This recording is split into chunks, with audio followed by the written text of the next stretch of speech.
Yeah, my wonderful people, my viewers and subscribers all over the world. Greetings to you all. Anywhere where they make it, they do what? Make it accept my greetings. This one, now they still on the case of Nnamdi Kanu. Make on here waiting this prominent man. Welcome from the north.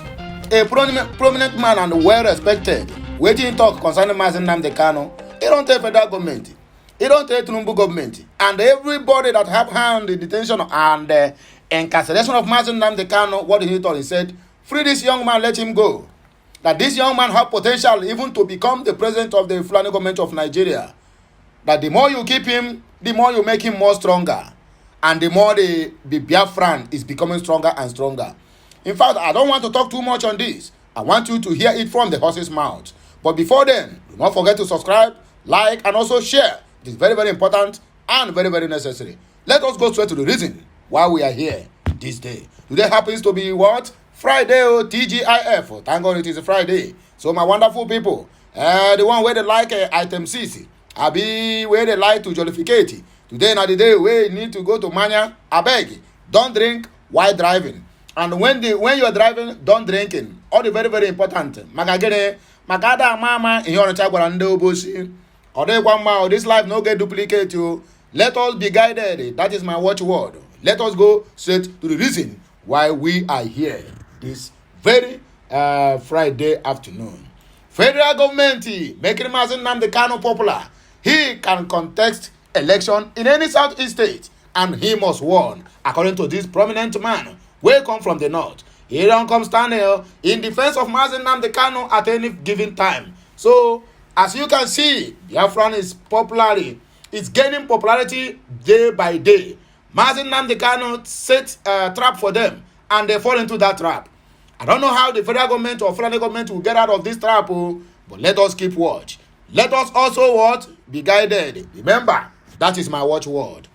A security expert, Colonel, this one is a Colonel Hassan Stan Labo, retired, has submitted that the federal government of Nigeria is making the detained leader of the indigenous people of Biafra, IPOB, Nnamdi Kanu, more popular by continually keeping him in the detention despite the court orders to free him. Lose him and let him go. If na my brother Udumeje, or say loot him and tight him, lie out. Oh, what are you to go on? Well, I know they finish. Udumeje will not kill me. Abi Udumeje will not kill me. Stan Labo said a major way to those detention in the southeast is to release the Biafran agitator in compliance with the court orders. But the issue we are having here is this. The people who think that this country belongs to them or who think that Nigeria belongs to them, the question there is, are they really happy to see the southeasterners being in peace while their own region have been in katakata due to the monsters they trained? They are the one that invited all these monsters. Let us let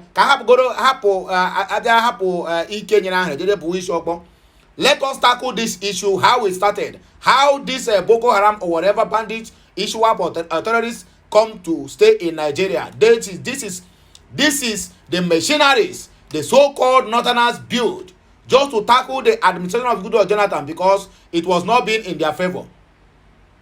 But look at it now, it have turned, and that is when they see that this thing now have gone out of hand, and they want every region of the country to partake on this insecurity. That is why they planned to kidnap Nnamdi Kanu. And once they kidnap Nnamdi Kanu, and they have seen where this thing is going, that when they release Nnamdi Kanu, the whole Southeasterners will have peace and security, and everything will die down. There will be no more killing or kidnapping or whatever. They injected what they called unknown gunmen. Unknown gunmen is comprises of Ebubago militants. Ebubago militants, remember, Ebubago militants, they are not Igbos. It is only few Igbos that are on the heads.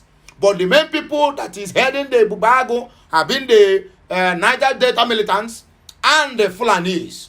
That is the people that is inside that Ebubago. And they have been trained by so-called 70-year-old man, Mumu Asare Dokubo. That is why he had the right to come on the internet and begin to boast that look at how Igbos are dying like chicken. Look at how they are dying woto.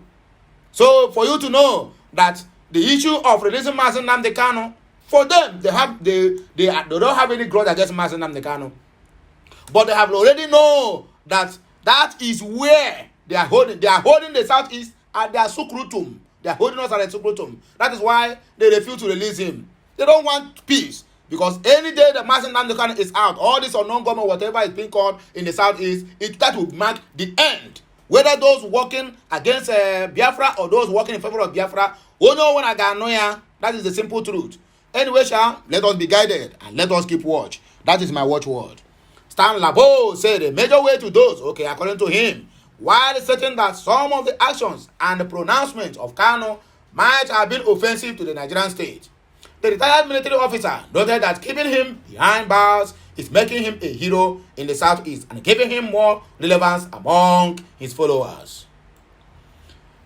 Colonel Stan Labo therefore appealed to the President Bola Tinubu to release the detained IPOB leader from solitary confinement at the Abuja headquarters of the Department of State Service (DSS), where he has been since June of 2021 following his extraordinarily rendition from Kenya. Speaking during an interview on Arise Television on Wednesday, he noted that, frankly speaking, further incarceration will only make him more and more relevant and more stronger, only heightens the heroship over him. He is a hero now, whether we accept it or not, and made him that hero.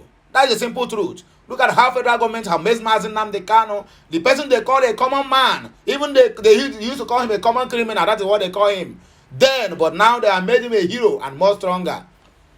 I wish Nnamdi Kanu will come out and they say, Enya, take this country called Nigeria and arrange it. Then let's see what will happen. He will do his best and he will make sure that the Southeast will never be left behind in this dirty politics they are playing at the federal level. We have made him a hero in the Southeast. If he comes out now, he can contest governorship election in any of the states. Nobody will even ask him if he is from that state. Colonel Stan Labo further urged President Tinubu to engage IPOB members and dialogue with them on their grievances as a way of reducing the tension and insecurity in the Southeast. According to him, the government should be diplomatic about this matter.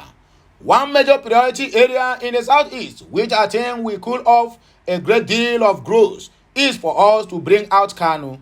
That gentleman, pull him out, stop this incarceration, according to Colonel Stan Labo. I know some of his pronouncements or maybe lines of his actions so on were offensive to the Nigerian state, and there was need to take certain actions. But you see, Nigeria itself is a family. That is my picture of Nigeria. When part of the family feel offended, as parents, as a father, you sit the gentleman down or the children down and try to find out what their problems are or what was their grievances. That is what the so-called Mumu Buhari refused to do, because it is not guided. It's being surrounded by myopic people who thinks only with they think with their thighs. They think with their thighs, not with their brains. Can we start talking with Kanu, according to Labo? Can we start talking with IPOBs? Can we start talking with other groups? I think a conversation with some of the groups will go a long way to addressing these issues. We must not only apply the stick always, bring in the carrots sometimes, and let the carrots and stick diplomacy at play. This is the people who are supposed to handle the affairs of this nation, but simply because they don't have anybody at that level, that is why you cannot see them there. I think we can do that, and if we do that, the situation in the Southeast will be greatly dosed, according to Colonel Stan Labo. That is, I don't hear him. Nnamdi Kanu now is a hero, even before the so-called Fulani government of Nigeria. In any part of the world, Nnamdi Kanu is a hero. Believe it or leave it, he is the hero, and he will continue to be the hero of Biafra and the hero of the so-called or that contraption called Nigeria. Dollar video, Ganduje yet to receive any invitation from Kanu Anti-Graft Agency. A former commissioner for internal affairs and information in Kano State, Malam Mohammed Garuba, has said the State Public Complainants and Anti-Corruption Commission, PCACC, is yet to send any letter of invitation to former Governor Abdullahi Umar Ganduje. Nigeria News earlier reported that the Kanu PCACC has summoned the former governor over a series of controversial videos released in 2017. The videos, which were published by online news outlet Daily Nigeria, allegedly showed Abdullahi accepting kickbacks from contractors. The former governor, however, denied the accusation and claimed that the videos had been manipulated, which is a typical lie. That is the language they always use. It's not now the lawyers or their lawyers and their so-called sons will become and quote and unquote. It's only in Nigeria that the son that have been inaugurated to be a son is just to fight for the masses. They are the one suffocating the masses. According to the president of the Fulani government of Nigeria, he said, "Let the poor breathe. When are we going to breathe?" Well, I know they finish. Even himself that's suffocating the poor in Lagos is now telling Nigerians, "Let the poor breathe." How is it going to be possible? Have we ever allowed people that is surrounding him to breathe in Lagos? Quoting and unquote. According to the chairman of the PCACC, Muhir Magaji Ramengado, a thorough forensic examination of the videos has verified their authenticity. He further disclosed on Channel TV on Thursday that Ganduje had been invited for questioning over the said matter. But speaking in an interview with BBC Hausa service monitored by The Punch on Thursday afternoon, Garuba said Ganduje is yet to receive the invitation letter purported to have sent to him. The former commissioner said he would not comment on the authenticity of the dollar bribe video because the matter was still before the court. You see, that is why no contractor will ever work in Nigeria and do the work perfectly. Because the people who are giving them the contract will always tell them that 50% of the money they receive, either from the state government or from the local government or from the federal government, belongs to them. That is why you see from hand to hand, at the end of the day, nothing will be achieved. And we will be blaming contractors that they don't do a good work. How can they do a good work whereby the person who signed the contract to them, either from the state government or from the local government, we tell them that 50% of that money come back to them as bribe for them to handle the work. One day, Nigeria, they don't dabaru. According to Hausa, say Nigeria don't dabaru, Nigeria don't spoil. Nigeria now is a banana republic. Also, the immediate past Attorney General and Commissioner for Justice in the state, Musa Lawal, while speaking on Trust TV program, described the move by the Ramagido to reopen the video case of Ganduje as an act of ignorance. That is what they will say. That is what they will say, and things are keep spoiling because maybe in one way or the other, he don't collect his own laja. How can you open an investigation into a case that is before a federal appeal court in Abuja? Lawal asked. He said, the dollar video case is still an allegation that is before a competent court in Abuja. So, for somebody now to come to Kanu and start talking about it could even be tantamount to contempt of the court. Since 2017, the case has been in appeal court in Abuja. Now we have how many years apart? 6 years. 6 years. 6 years gone. Nothing is being achieved. And you are saying there is an act of ignorance. Ndara. Lawal also added that the case has two phases, one criminal and the other one civil, stating that the civil aspect is before the appeal court while the criminal one is being investigated by the police. The police headquarters in Abuja are handling the criminal aspect and the case, and all those that are involved, that is the contractors handling Kanu projects, have testified before the police and the case has not been closed yet, according to Lawal. Shetima received prominent northern monarch all in Asorok, Abuja. Vice President Kashim Shetima on Wednesday received the Emir of Hadija, His Royal Highness Adamu Abubakar Maja, and his Emirate Council members at the Presidential Villa, Abuja. Speaking during the visit of the monarch, Shetima stated the importance of peace for achieving any meaningful development in this country.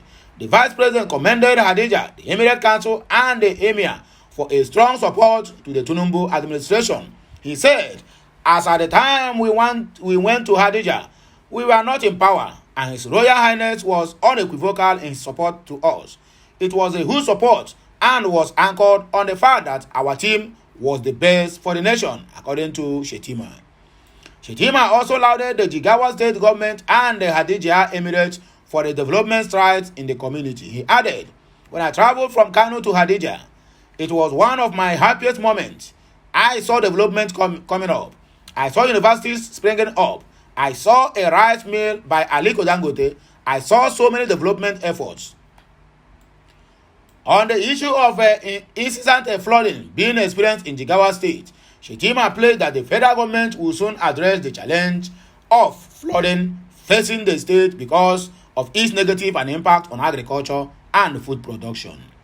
I want to convey to you the message from President Bola Tinubu that the challenges of the place will be adequately captured in the next budget, he stated. Earlier in these remarks, the Emir of Hadija congratulated President Tinubu, Bola, and the Vice President of on their successful inauguration and promised their continued support for the government.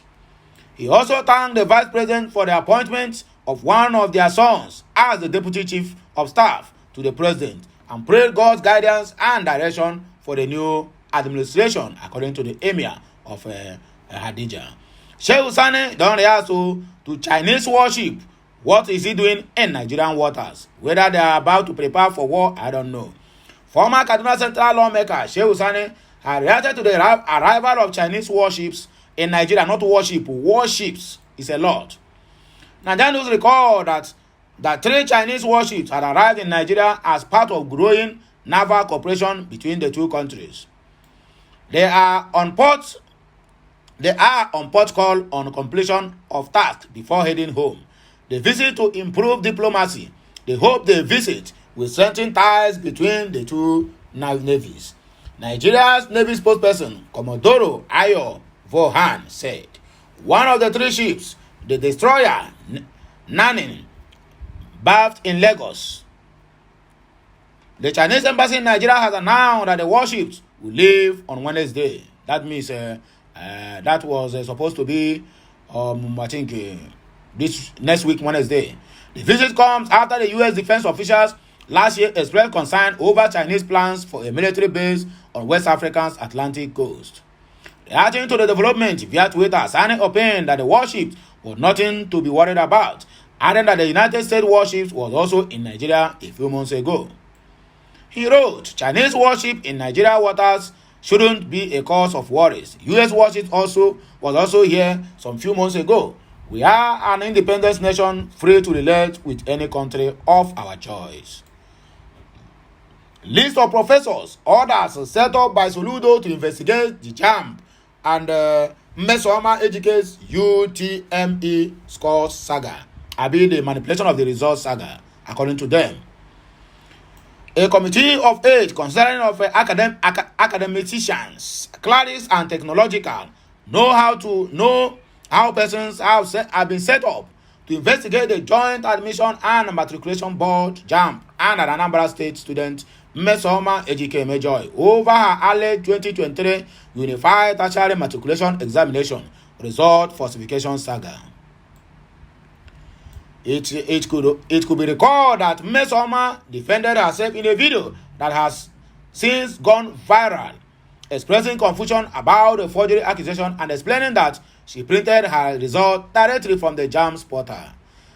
JAMB, however, maintained that the 19-year-old student scored 249 against the 362 she was parading on social media.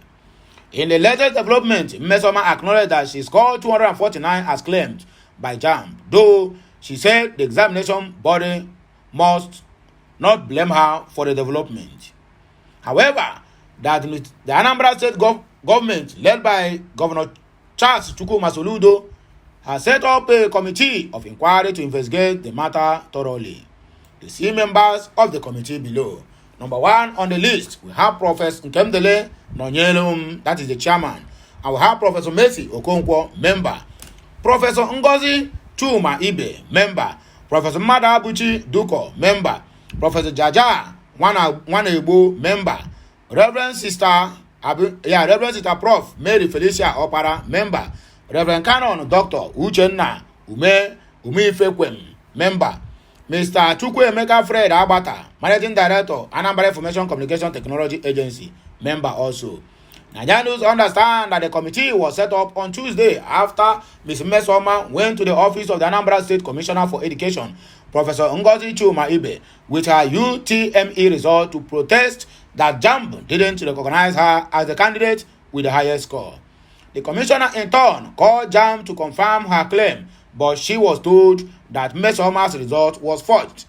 JAMB took up the matter and invited the Directorate of State Service (DSS) to investigate the matter and make its findings known. Reacting on the matter earlier, Commissioner for Information in Anambra State, Paul Nwosu, noted that the investigation was yet to be done when JAMB went public with the matter, thus eliciting the raucous conversation we have seen in the media. Nwosu said, "It is not our wish to join the slanging match or take sides at this stage, but as a responsible government, we have decided to undertake an independent investigation into the matter." In the light of above, Anambra State government has set up a committee of inquiry for thoroughly investigate the JAMB Mmesoma matter. The findings of this committee will be made public anytime soon, according to the spokesperson. As if that one is not enough, app Nigerian students used to create fake JAMB results exposed. As we are tackling the issue of Mmesoma, now they have already bring out the app where all these results are being manipulated or forged. An app used by Nigerian students to create fake joint admission and matriculation board JAMB results has been exposed by a concerned lady identified as Oge Nsima. Nigerian News report that Oge shared the video of how students manipulate their results in the wake of the ongoing controversy about an Anambra State teenager, Mmesoma Ejikeme, who was accused by JAMB of allegedly manipulating her 2023 Unified Tertiary Matriculation Examination (UTME) result and inflating the scores from 249 to 362. Mmesoma, who denied mutilating her result, however, during a recent feature on Channel Television Sunrise Daily on Wednesday morning, admitted that the first result was wrong. She then said the exam body must not blame her for the mix-up. After all said and done, I now saw that I got 249. I sent them a text message here to know what really happened, and the JAMB support system, if they go to their system, they will see it there. Mmesoma said in reaction to the feedback from JAMB, which said it was concluded its investigation on the controversial matter. In the trending video, Oge shared in steps how students manipulate their scores with the app to get their desired marks. You can as well watch her video below, and you will understand what she's talking about. I hope she's not trying to be relevant in the society or try to create a scene. Can react to the killings and abduction of worshippers all in Ogun State. The federal government has been asked to probe the killing and abduction of worshippers of the Redeemed Christian Church of God in Ogun State last Saturday. The call, as gathered by Nigeria News, was made by the Christian Association of Nigeria (CAN), which has also called for the investigation of an accident that claimed the lives of 14 persons from the Salvation Army last Saturday. The road crash occurred on the bridge across the Ovia River, close to Benin City, the Edo State capital, on Thursday, June 29. Also last Saturday, unknown gunmen in Ogun State killed the pastor of Redeemed Christian Church of God in Abule, Ore, Obafemi Owede, before abducting 7 worshippers. The Christian Association of Nigeria President Archbishop Daniel Oko, in a statement issued in Abuja on Wednesday, said loads of 12 pastors, officers, a baby, and a driver in a fatal accident on the same day near Benin City, Edo State, is a devastating blow to the congregation, the body of Christ in Nigeria, and the nation at large. We stand with the Salvation Army during this very difficult time in prayer, asking that God will comfort them and ease their pains away. We also urge the government authorities to thoroughly investigate the accident to prevent a repeat of this episode. What really caused the accident is not yet made public. Furthermore, the attack on worshippers at the Redeemed Christian Church of God in Abole, Ore, Obafemi Owede local government area of Ogun State, is an assault on religious freedom in Nigeria. We mourn the loss of the pastor and condemn the kidnapping of worshippers who were simply exercising their religious freedom to worship. We commend the security agencies for their swift response to the incident and call for intensified efforts to apprehend all the perpetrators of these heinous crimes. Adamu should resign as APC national chairman. Joe Ibokwe don't come to cry out to abeg. Maybe they should make you the this what they call it, the APC national chairman. Joe Ibokwe, the saboteur. A chieftain of the All Progressive Congress (APC), Joe Ibokwe, has called on the national chairman of the All Poverty Congress (APC), Senator Abdullahi Adamu, to resign from his position. Ibokwe stated this following the disagreement between Adamu and the leadership of the National Assembly over the appointment of the principal officers of the parliament. Speaking with the Daily Trust on Wednesday, Ibokwe said it is high time the national chairman was eased out because he could no longer be trusted. Because if you did not bribe his palms, how can he be named? Because he don't become another president of Nigeria now. After the president, after the vice, then him. He become the number 3 man instead of the Senate president to be number 3 man. Ndara. He said it was wrong for the party chairman to have publicly dismissed the list of the principal officers which the president, who is the leader of the party, must have endorsed. Ibokwe said the national chairman has shown that he cannot be trusted when he attempted to choose the former Senate president Ahmed Lawans as the party's presidential candidate.